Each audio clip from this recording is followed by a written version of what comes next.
प्यारे सज्जनों, बुराई पर अच्छाई की और असत्य पर सत्य की जीत के प्रतीक विजयदशमी महापर्व की आप सभी सज्जनों को हार्दिक शुभकामनाएं। बड़े ही भक्ति भाव से मनाया जाता है। इस दिन भगवान विष्णु के 7वें अवतार भगवान श्री राम ने अधर्म के प्रतीक रावण को उसकी सेना सहित नष्ट कर दिया था और पुनः इस धरती पर धर्म की स्थापना की थी। प्यारे सज्जनों, इस दिन मुख्य रूप से 3 घटनाएं हुई थी।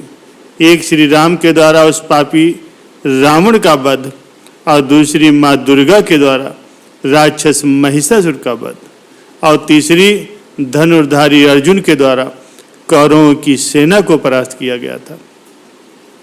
प्यारे सज्जनों, त्रेता युग में धरती पर रावण के नेतृत्व में बहुत ही ज्यादा अत्याचार बढ़ गया था, जिसका अंत करने के लिए भगवान विष्णु ने श्री राम के रूप में अवतार लिया। जब उनका अयोध्या के राजा के रूप में राज तिलक होने वाला था, तभी उनकी सौतेली माँ कैकेयी के द्वारा उन्हें 14 वर्ष का कठोर वनवास दे दिया गया। वे वनवास में अपने छोटे भाई लक्ष्मण और अपनी पत्नी सीता के साथ गए। 14 वर्ष के वनवास के अंतिम वर्ष में रावण ने छल से माता सीता का अपहरण कर लिया और उन्हें अपनी राजधानी लंका ले गया। श्री राम ने अपनी पत्नी सीता को वापस पाने के लिए रावण तथा उनकी सेना के साथ भयंकर युद्ध किया। अंत में अश्विन मास के शुक्ल पक्ष की 10वीं तिथि के दिन उन्होंने रावण का अंत कर दिया। इसीलिए असत्य पर सत्य की विजय के रूप में ये पर्व मनाया जाता है। एक दूसरी कथा के अनुसार सतयुग में महिषासुर नाम का एक राक्षस था, जिसका शरीर भैंसे के समान था। उसे भगवान ब्रह्मा के द्वारा वरदान प्राप्त था, जिस कारण से उसे परास्त करना स्वयं त्रिदेवों के हाथों में नहीं था। उसका वध किसी स्त्री के ही हाथों हो सकता था।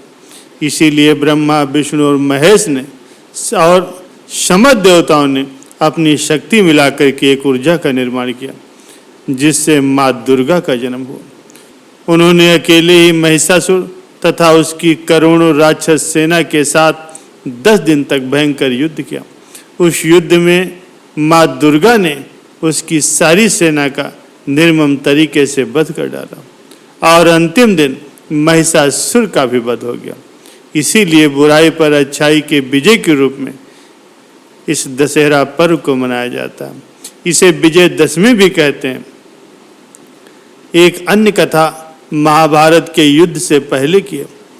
जब सभी पांडव वनवास में थे तथा उनका वनवास समाप्त होने को आया था, तब भीम के द्वारा कीचक का वध करने के पश्चात कुछ ऐसी घटना घटी कि कौरवों ने समस्त सेना सहित पांडवों पर आक्रमण कर दिया।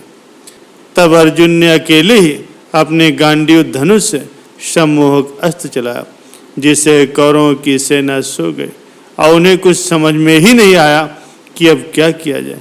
इस प्रकार से अर्जुन ने सभी कौरवों को अपनी शक्ति का परिचय दिया। प्यारे सज्जनों, दशहरा के दिन रामलीला मैदान में रावण, कुंभकर्ण, मेघनाथ के बड़े बड़े पुतले लगाए जाते हैं। संध्या के समय शुभ मुहूर्त पर इन तीनों में आग लगा दी जाती है। प्यारे सज्जनों, दशहरे के दिन लोग मुख्य रूप से नए कामों का शुभारंभ करते हैं। हिंदू धर्म में इस तिथि को अत्यंत ही शुभ माना जाता है। इसीलिए किसी भी काम की शुरुआत अगर करनी हो तो इसी दिन को चुनते हैं। जैसे बच्चों की पढ़ाई शुरू करवाना, यज्ञोपवीत संस्कार, कोई नया काम शुरू करना है, घर या दुकान का मुहूर्त करना है, तो इसी दिन को शुभ माना जाता है। इसके साथ ही साथ इस दिन लोग अपने घर में अस्त्र शस्त्रों की पूजा करते हैं। व्यापारी अपने वही खातों की पूजा करते हैं और भगवान को धन्यवाद देते हैं।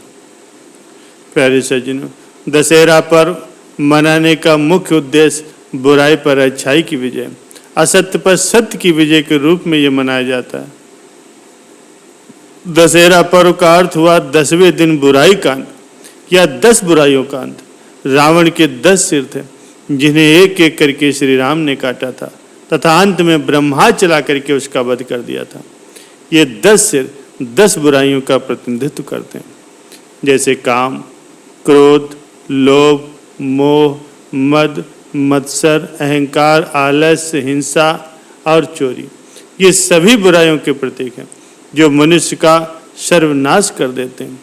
इसलिए इस पर्व से हमें यही शिक्षा मिलती है कि इस दिन हमें अपने मन से इन बुराइयों को हमेशा हमेशा के लिए त्याग देने का संकल्प करना चाहिए और केवल गुणों को ही ग्रहण करना चाहिए। इसी के द्वारा हम उन्नति के पथ पर अग्रसर हो सकते हैं।